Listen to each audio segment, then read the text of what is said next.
Hey, Earthgod here, and it's time to talk about solo leveling. And this episode finally have Jinwoo achieving what he has wanted for so long, getting this reward with the elixir of life, and at the same time we have the Jeju Island Raid beginning, the preparations for it, and we're gonna get some interesting things in the next episode. Also, this episode right now is very much a build up and also a fulfilling a promise in a way with the elixir of life and his mother in this episode. It's not as action heavy as previous ones, but actually develops a lot of the characters and fulfills some promises here. So let's get into it and talk about it. Now, he finally crafts the elixir of life, but the success rate is tied to his intelligence, which, as we know, the stats there, and of course he succeeds.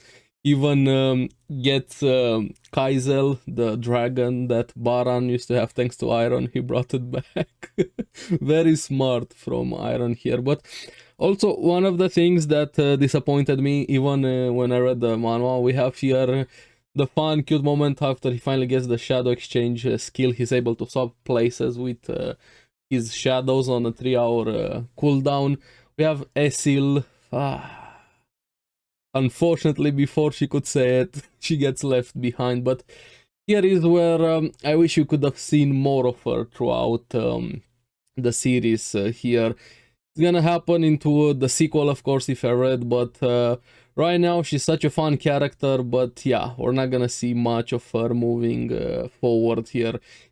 It's one of the things in solo leveling. As much as I enjoy and like the series, some of the characters do get left behind. And Esil is such a fun character, and I enjoyed her so much last few episodes here. But yes, Jinwoo finally has the elixir here, and while he was doing that, we see the preparations go, and Wu Jinchul there preparing for the ants. Jeju Raid Baek goes in to talk to his friend, reminiscing a bit, kind of showing the dynamic between them. He's still pursuing the thing of being a hunter, and Min Byung being a healer. He's one of the few hunters that actually managed to retire and wants to have this normal life. And actually, this is a pretty important conversation, even ties a bit to the end of the series, if I can talk about a bit about that without going majorly into spoilers, and also a bit about Jinwoo's mental state. And I really like that conversation between Baek and Min Byung.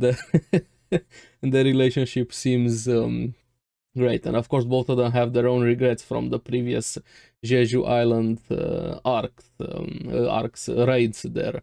But the focus of this episode is also Jinwoo with his mother, and you see the weight that had on him also, and everything around him, and Gina also his sister, but him being at the hospital with his mother, even having a bit of that hesitation of, is she gonna be able, the elixir is gonna work, is she gonna be able to drink it here. It's still a risk, but he decides to trust in the system, at least for now, and he gives the elixir to his mother. And I have to say, the song, the music hit at the perfect moment there, transitions, the movement actually got a bit emotional when he was praying, please open your eyes, begging for her to wake up there. And that was a really touching moment when she woke up and she instantly recognized him. You're Jinwoo, right? And asking how long she was asleep, 4 years there, instantly asking about Gina, thanking him, both of them crying and having this awesome union between them. Thinking back everything he has been through, what he has fought for, what he did, what he sacrificed to get to this moment here means a lot. And even he said that he got the best reward. His mother is finally healed. And seeing that flashback, the accident they had with the boiling water there when she got that scar, blaming himself for that, she made a full recovery right now thanks to the elixir here. And like the doctor's shocked that somebody with eternal sleep woke up. They didn't know what to do, what was gonna happen. Of course they wanted to go home, but no, they also wanted to do some research, but I have a feeling they're gonna change their minds with that. So Jinwoo's mother is finally healed here, and also this we see a bit more of preparations with Go Hunters Association preparing the press conference. They're talking about the 4th Jeju Island raid here. It's gonna be a joint operation between hunters from Korea and hunters from Japan. They're gonna have 10 S-rank hunters. We heard that a few episodes ago also, and then Jinwoo with his mother and Jina finally go home. Dirty house.